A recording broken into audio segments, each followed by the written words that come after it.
Dressed overly casual at a designer store so that the rude sales rep wouldn't get commission, by user price break 8433. I don't typically buy a lot of designer clothing, but when I do go shopping, I dress pretty casually. Last week I was strolling through the mall and there was designer backpack on display that caught my attention. I went inside the store, wearing a hoodie and ripped jeans, and went to inquire about the price of the backpack. I waited around for 10 minutes for someone to help me until I decided to go up to one of the sales representatives myself. She told me to wait because she was helping another customer, so I sat down and waited. I saw her in the corner of the store just standing, not doing anything. I decided to wait another 5 minutes for her to come back, but she never did. I walked back up to her and told her I wanted to inquire about the backpack. I asked her if she could bring one from the back room so I could take a closer look at it.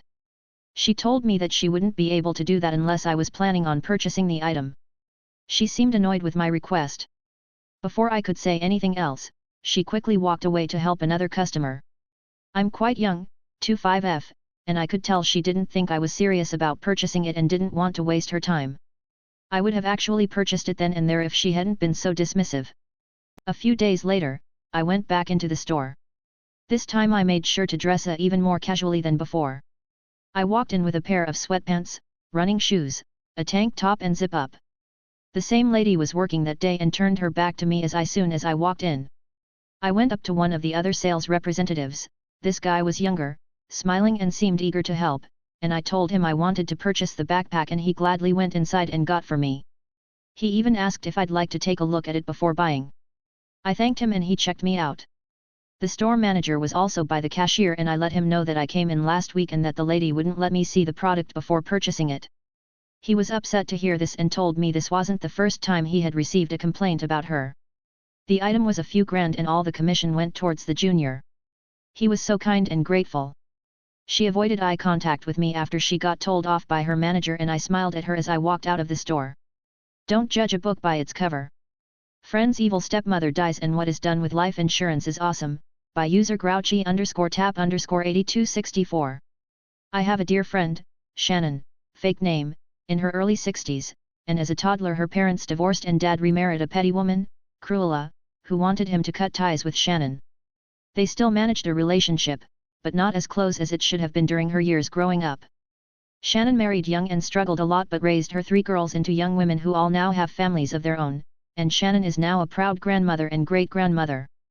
But back to Cruella.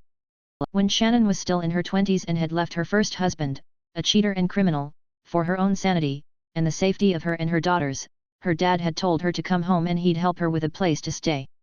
Upon arrival, Cruella, she controlled finances, said she was unwelcome and on her own. Shannon figured it out, and again, the girls grew up healthy and loved, and Shannon remarried a loving man, but for 30 years, she was never allowed to visit her father for Christmas or holidays or birthdays. Cruella died this year. Shannon was invited for Christmas, and her father surprised her by letting her know that he was paying off her mortgage. It could never make up for not being then when she was younger, but it could give her some comfort now that she is retired. When they went to the bank today, she learned where the money came from. It is Cruella's life insurance payout. Cruella would roll over in grave if she knew that her life insurance went to pay off the house of the stepdaughter she wanted to deny existed for nearly her whole life. Edit, typo. My dad refused to buy a new water heater when we needed a new one, so I made him shower with cold water, by user Kana Yishimizu. This happened couple years ago when we had just moved to a new house. One evening I, 15 at the time, was taking a shower and the hot water ran out when I had just put shampoo in my hair and started to wash it off. I panicked and had to wash my hair with freezing cold water. I take up to 20-minute showers and that's when I have to wash my hair. I complained to my parents that it needs replacing and showered at 5 a.m. to prevent getting more cold water on myself. My mom experienced it too and she agreed with me. After months of trying to convince my dad that it needs replacing, I hopped into my 5 a.m. shower knowing full well that he'd be taking a shower at 6 to 7 a.m. and was there for about 40 minutes using as much of hot water as possible. I continued my day without knowing how my revenge worked. Couple of days later we had a new water heater and I no longer had to live in fear of getting cold water on me unexpectedly. Final update to little sister keeps calling me a parasitic leech. Enjoy the Amish lifestyle. By user patient currency 8868. This is the final update to the original and follow-up post. Background. My sister and I live in an anti-tech household. I bought her a smartphone since our parents wouldn't. I moved out but had to move back in because of soaring rents. My little sister kept calling my a parasitic leech for doing so. In retaliation, I took back the smartphone, which was under a payment plan in my name, resulting in my little sister living an Amish lifestyle of sorts. I was going to give her back the phone a few weeks later, but she yelled "FG what's ET" right after I knocked on her door to give her back the smartphone. I then changed my mind and told her that I was going to give you back the smartphone, but it seems like you want to be left alone. Final update, on Christmas morning. After my last standoff with my little sister where a smartphone had become a pawn in our game of household politics, I noticed her demeanor had shifted. She was less combative, perhaps a sign of an epiphany. However, I couldn't resist one final move.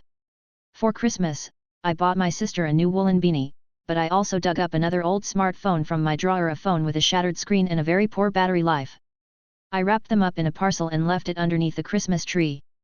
Her initial excitement quickly fizzled as she seen the phone's condition. Later that afternoon, she confronted me, not with anger but with a calm respect.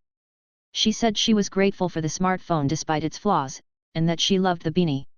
In light of all this, I ordered her a new battery for the smartphone, old smartphones W/replaceable batteries for the win. Unfortunately for her though, she'll have to deal with the cracked screen until she saves up enough money for a new phone. Luckily, she got a job at her friend's pizza joint and can save up for it. This is r/petty revenge after all. Disclaimer, I understand that my initial actions would have hinged on theft if the phone were paid off. I apologize for any offense caused to the Amish community. Emulating these actions with your loved ones may result in estrangement. Merry Christmas and a Happy New Year. Continually ruin my ditch, enjoy your new suspension, by user Kakabuchus. This is fairly fresh and oh so sweet. I bought some property a few years near my house, both are in a rural area. I put in a driveway with a culvert for rainwater, made ditches, got it sorted how I want. Few months later I noticed someone had ran off the road during a rainstorm and trashed a 300 feet stretch of ditch. Fix everything, go about my day.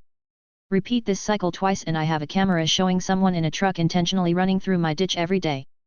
This causes water to back up under my culvert, which washes away my gravel and freezes solid in winter. It's annoying, and time-consuming to fix. I didn't fix it this time, just dropped some 15 to 20 pound rocks in his mud hole. I'm guessing he hit the first one right on the control arm at about 25 to 30 miles per hour. Remember I said it's rural, it's minimum a 1 mile distance to maybe get cell service, and it was raining pretty hard Tuesday.